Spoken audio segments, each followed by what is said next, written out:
ఆపదామపహర్తారం దాతారం సర్వసంపదాం లోకాభిరామం శ్రీరామం భూయో భూయో నమామ్యహం. సుప్రభాతం ఛానల్ ప్రేక్షకులందరికీ నమస్కారం. మాసఫలం కార్యక్రమానికి స్వాగతం. 2025 జూన్ మాసంలో ద్వాదశ రాశుల వారికి గోచార రీత్యా మాస ఫలితాలు ఎలా ఉంటాయి? మేషరాశి వారు, ఈ మేషరాశి వారికి 2025 జూన్ మాసంలో పంచమాధిపతి అయినటువంటి సూర్య భగవానుడు జూన్ 15 నుంచి అనుకూలంగా ఉండడం వల్ల అధికారుల అండదండలతో మంచి అభివృద్ధిని, ప్రభుత్వపరమైనటువంటి ఆదాయాన్ని, తండ్రి నుంచి సహకారాన్ని పొందగలుగుతారు. తృతీయ షష్ఠాధిపతి అయినటువంటి బుధుడు జూన్ నెలంతా కూడా ద్వితీయ భావంలోను, తృతీయ భావంలోను అనగా వృషభ, మిథున రాశుల్లో సంచారం చేయడం వల్ల ఆర్థికపరమైనటువంటి విషయాలు కానీ, బ్యాంకు లావాదేవీలు కానీ, వ్యాపార అభివృద్ధి కానీ మీకు అనుకూలంగా ఉంది. ద్వితీయ సప్తమాధిపతి అయినటువంటి శుక్రుడు ఈ నెలంతా కూడా ద్వితీయ భావంలో అనగా వృషభ రాశిలో సంచారం కొనసాగించడం వల్ల మీ మాటకు విలువ పెరుగుతుంది. స్త్రీజన సహకారంతో కుటుంబంలో సంతోషకర వాతావరణాన్ని చవి చూస్తారు. రాహువు ఈ నెలంతా కూడా లాభంలో కుంభరాశిలో సంచరిస్తున్నాడు. విదేశీ వ్యవహారాలు కానీ, నూతన ఉద్యోగాలు కానీ, నూతన వ్యాపారాలు కానీ అందిపుచ్చుకుంటారు.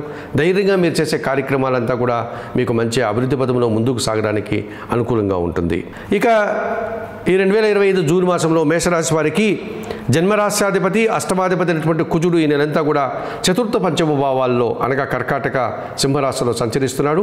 ఈ కారణం చేస్తా కొంచెం అశాంతిని, వాహన సంబంధమైన ఇబ్బందులను ఎదుర్కోక తప్పదనిపిస్తుంది. ఇక భాగ్య వ్యయాధిపతి అయినటువంటి గురువు ఈ నెలంతా కూడా తృతీయ భావంలో మిథున రాశిలో సంచరిస్తున్నారు. జన సహకార లోపం, జనాలతో మనస్పర్ధలకు అవకాశం కనిపిస్తుంది. దశమ లాభాధిపతి అయినటువంటి శని భగవానుడు ఈ నెలంతా కూడా వ్యయంలో మీనరాశిలో సంచరిస్తున్నాడు. కనుక పనిభారము, శ్రమ అధికమయ్యే సూచన కనిపిస్తుంది. శారీరక పీడను కూడా మీరు ఎదుర్కోవాల్సి ఉంటుంది. ఇక కేతువు ఈ నెలంతా కూడా పంచమ భావంలో అనగా సింహరాశిలో సంచారం కొనసాగించడం వల్ల మీ ఆలోచనలు కొన్ని నిరాశను కలిగిస్తాయి. సంతానం విషయంలో కూడా మీరు నిరాశను ఎదుర్కోక తప్పదనిపిస్తుంది. 4, 5 భావాలలో అనగా చతుర్థ పంచమ భావాల్లో కుజ సంచారం నుంచి బయటపడడానికి, కుజదోషం నుంచి బయటపడడానికి సుబ్రహ్మణ్య స్వామిని ఆరాధించండి. కందిపప్పును దానం చేయండి. తృతీయ భావంలో గురు సంచారం వల్ల దత్తాత్రేయ స్వామి వారి దర్శనం మీకు ఉపశమనాన్ని కలిగిస్తుంది. వ్యయంలో ఉన్నటువంటి శని దోషం బయటపడడానికి శనీశ్వరుని దర్శనం కానీ, శనివారం రోజు ఈశ్వరునికి కానీ పాలాభిషేకం నిర్వర్తించండి.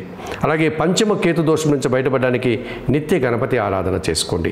ఈ రకంగా చేసుకోవడం వల్ల మేషరాశి వారు మరింతగా మంచి ఫలితాలను పొందగలుగుతారు.